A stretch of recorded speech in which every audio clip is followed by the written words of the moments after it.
It was October 5th, 2009. I was working in a guarded house which had blast walls all around it and security guards, which had been converted into an office. And then around 12:15, I remember this loud noise that I'll never forget. I would hit the floor right away. I had no idea what had happened to me. All I remember is being on the floor and I couldn't feel any part of my body. A colleague of mine sitting next to me, Sharif Beck, he came to me and he said, "Adam, you are alive." And that's when I knew that our office had been bombed and that I had survived an attack.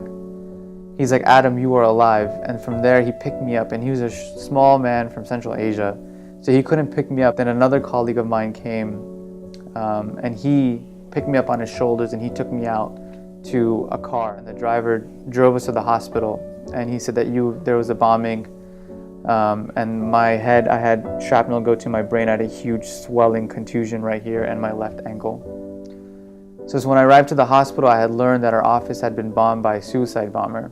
He had dressed as a security guard and he had snuck in, and he blew himself up in the entryway, killing five colleagues that day and injuring 5 others, putting us in the hospital. So first, when someone commits violence upon you and you don't know why, because it's what you believe in or what you tried to do, it's hard for you to understand what's happening. You actually don't know. It's confusion. But what I came to understand was that it's not that person's fault. That person was 19, he was young, he probably lived in a village where he had no hope, where his backs were against the wall, and he was brainwashed by someone else.